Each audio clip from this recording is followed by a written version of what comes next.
The entire house feels gloomy because someone stays in bed all day, unable to care for herself.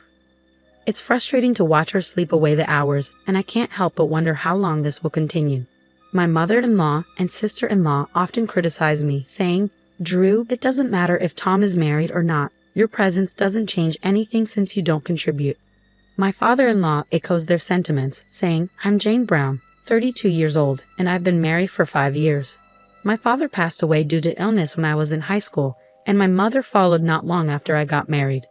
I have loved drawing since I was young and aspired to become a picture book artist. After finishing high school, I attended design school and began working as an illustrator at a small design firm. My husband worked for an advertising agency, and we met when he approached me to illustrate a character for a campaign. After 2 years of dating, we decided to get married. My sister-in-law also lived with my in-laws, and after we got married, we moved in with them. I transitioned to freelancing as an illustrator and started working from home with their support. I aimed to be a supportive wife and dedicated myself to housework, which wasn't difficult since my mother-in-law didn't care for it and left the tasks up to me. She gave me the freedom to manage the home as I saw fit. My sister-in-law, on the other hand, showed little interest in household chores. She often went out for drinks and dinners with her friends and colleagues, so we rarely shared meals. Yet we coexisted peacefully. However, 3 years ago, my life took a dramatic turn when I fell down a flight of stairs at a train station and suffered serious injuries. The accident left me with a spinal injury resulting in paralysis of my lower body. Initially, the shock was overwhelming, but as time has gone by, I've adapted to this new reality. My in-laws were attentive and supportive when the injury first occurred, but they likely didn't anticipate that I would never regain the ability to walk. As 3 years passed, significant changes occurred. My sister-in-law married and moved up 2 years ago, perhaps to the relief of my in-laws, who might have hoped for more peace. Yet, since then, their patience with my presence seems to have worn thin. I find myself nearly confined to bed now. Understanding the strain it would put on my parents, I knew relying solely on them wasn't feasible. The layout of my in-laws' old house doesn't accommodate a wheelchair, leaving me confined to my bed, unable to move without it. Thankfully, I had been working from home prior to the accident, a blessing as my upper body remains unaffected, allowing me to continue working. My care is now managed by a helper and a housekeeper who assist me daily. While if I lived alone, a helper could handle cleaning and laundry with family around, this isn't feasible. Though a helper can offer physical assistance, my husband's work commitments prevent him from providing the care I need. Despite my own good spirits, neither my mother-in-law nor my father-in-law, who recently retired, are able to provide the level of care required. According to guidelines, home helpers aren't expected to assist if healthy family members are present and not working, covering tasks like cleaning, laundry, and shopping. Initially, my in-laws would pitch in while taking care of their own chores, but over time, they stopped helping altogether. I understand that my mother-in-law, who has always disliked housework, found it bothersome to take on my tasks. My husband was attentive at first, but now he barely speaks to me. He dismisses my needs, saying, "There's nothing to help with. I have my own job to focus on, and caregiving isn't a man's responsibility." Though my in-laws' lack of support doesn't automatically permit the helpers to assist me according to regulations, one helper, concerned about my situation, introduced me to our housekeeper. My in-laws voiced their disapproval of hiring a housekeeper, calling it wasteful and extravagant. However, I have personal needs that must be met.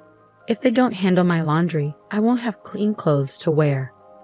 "Are you trying to take advantage of me?" my mother-in-law asks. I respond, "Not at all, but given my condition, I need your help." At that, my in-laws looked at me as though I were a burden. My mother-in-law added, "We can't afford to spend money on a housekeeper." I assured her, "I'll handle the cost." I was grateful that I had continued working. With my financial independence, I arranged for a housekeeper to come to the house. Her name was Susie, a 52-year-old woman whose husband had passed away years ago, and she had no children. Susie's demeanor reminded me of my late mother, kind-hearted and gentle. She took excellent care of me, and I felt a sense of comfort with her presence. Now, the only people I can talk to are Susie and the helper, not my family. When Susie arrived, my in-laws quickly tried to take advantage of her. You should handle our laundry and cleaning as well, they demanded. No, Susie replied firmly. You're the housekeeper. It's part of your job, they insisted. Doing your chores will require additional payment. Are you willing to cover the extra cost? She countered. How dare you? You're an insolent housekeeper, they exclaimed. Despite the argument that followed, I felt a sense of relief knowing Susie stood her ground. After about a year of this arrangement, my sister-in-law returned home, recently divorced. My husband cheated on me, she said, seeking refuge in the midst of her troubles. He was an idiot. He must have been easily led astray by some woman, my sister-in-law added. He was always such a nag. My brother-in-law held a stable job at a large company and had always seemed like a trustworthy businessman. His actions didn't match the profile of someone who would betray his wife. I found the situation odd, but I chose to stay quiet to avoid causing conflict. Mia echoed my in-laws' demands for Susie's help, but Susie stood her ground and firmly refused. Susie wasn't fond of my in-laws, as they had never said a kind word to me. I declined their request. Susie stated, Why are you here taking care of Jane? They claimed you were a useless housekeeper just like Jane. It must be because she's not paying you enough, they continued. After all, it's just a side job for her. Jane can't even take care of herself, so I have to rely on the housekeeper for help, they said. Mia and Kelly, you both can manage on your own, right? So there's no need for extra help. My in-laws' sarcastic comments intensified once Mia returned home. A bedridden wife is just a burden. Now that Mia's back, you make our house feel crowded. We only need Mia here. You're doing well financially, spending your time in bed drawing your little sketches. Even while I was working, my sister-in-law would go out of her way to enter my room and make cutting remarks. Frustrated with the constant sarcasm, I brought it up with my husband. Please ask your mother and Mia to be more mindful of their language. It hurts me, even if there's some truth to it, my husband replied. What do you mean some truth? All you do is lie in bed and can't handle the housework, I said. I'm not just lying in bed. I'm working. You're working from bed. It's not the same as having to commute to an office like me, he countered. I understand that, but I'm still trying my best to be productive, I responded. My family isn't pleased with you because you can't manage the house. They see you as unhelpful, he said. Do you really think so? Just try not to take things so personally. You'll struggle to survive if you let every little thing get to you. My husband showed little support or empathy. Though I understand the limitations of my body, his lack of concern for my well-being is disheartening. I long to walk and move as I once did, and I wish my husband could show some compassion and recognize how painful and difficult this is for me. Is it unreasonable to hope for some understanding? Despite trying to hold back my tears, they still fall. This accident changed my body, but I strive to stay hopeful and give my best. I refuse to lose hope. I remind myself that many others endure greater suffering. It's hard not having my parents around for support, but I take comfort in knowing they don't have to witness my struggles. Still, the realization that there's no one left in this house who stands by me.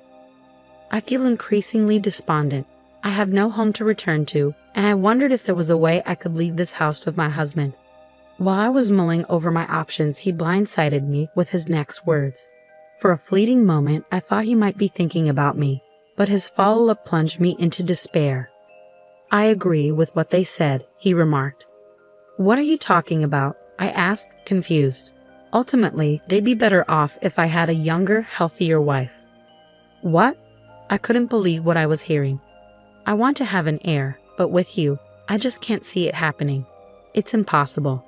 It felt like a heavy blow to my head.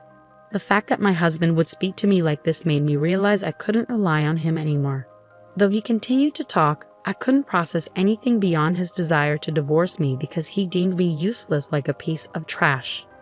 You might be paying for a housekeeper, but with your limited income, you'll have nothing left after settling that bill. You're just a burden on us. A leech clinging to our home, aren't you? Even helpers come with a cost. Leeches who spend money on helpers, get out.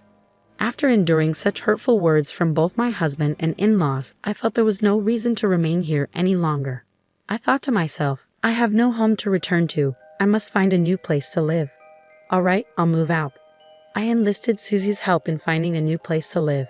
She gladly assisted me, and thanks to online procedures, the process was remarkably convenient. Once all the paperwork was sorted, I presented Tom with the divorce papers. Good, you finally made your decision. But don't blame me.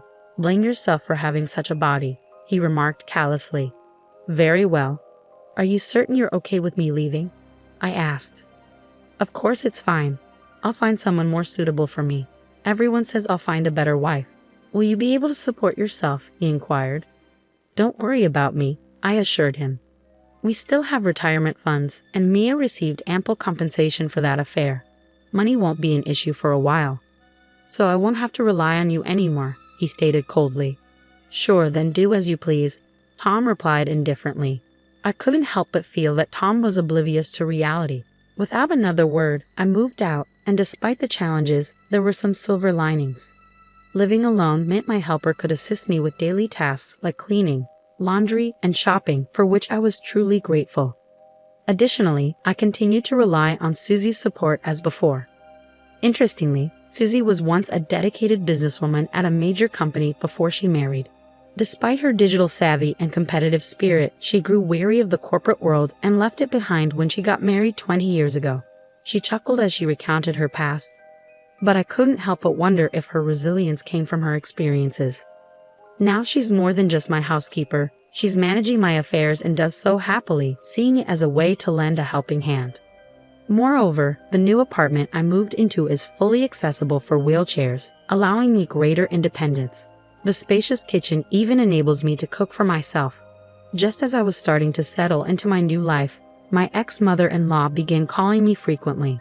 However, there was nothing left to discuss, so I chose to ignore the calls. Susie's excellent support and my ability to concentrate on my work without the ongoing drama led to significant growth in my business. I simply didn't have the time to engage with my ex-mother-in-law. A year went by. Mia still reaches out occasionally, though less frequently than before. My life had stabilized, and I decided it was time to resolve any lingering matters, so I picked up the phone. Hello. Finally, you picked up. I've been worried because you never answered the phone. Mia spoke to me in an uncharacteristically sweet voice. This was unlike her demeanor when I lived with them.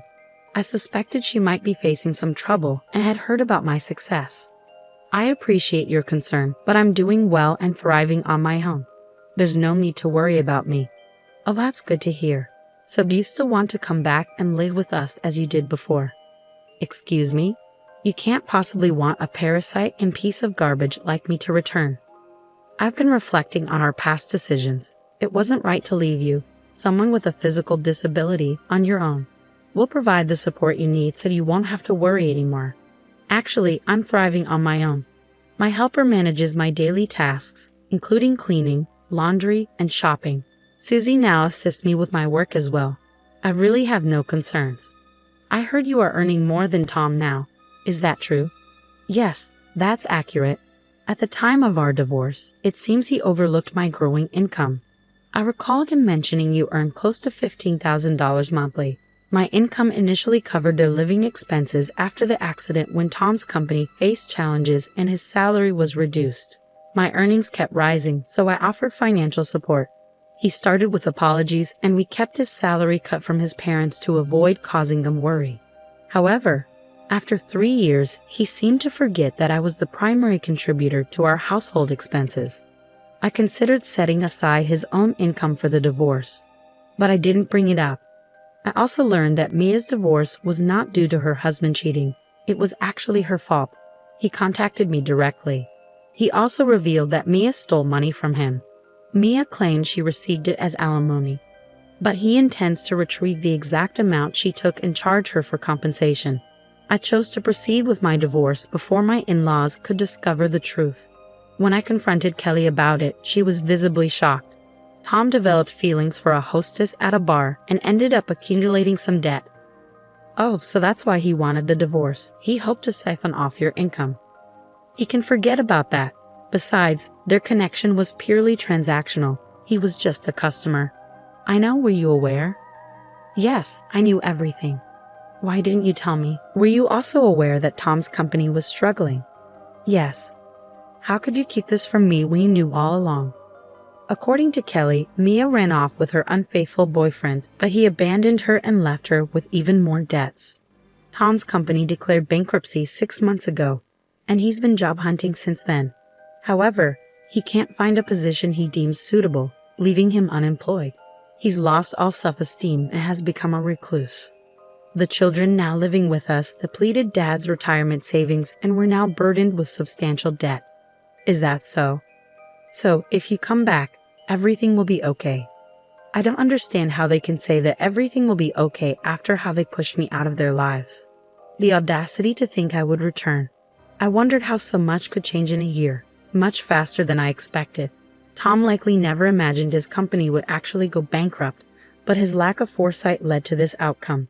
Kelly tearfully confessed that if she had known what would happen, she would have prevented our divorce. But now it's far too late for that. All she seems to care about is money and herself. Mia, meanwhile, has no motivation to work and has become a couch potato, gaining weight in the process.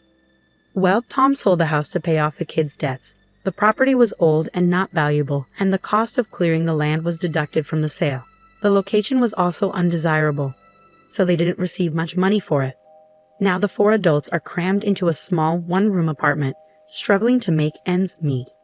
Kelly sobbed on the phone, saying they were forced to work long hours at part-time jobs and were completely worn out.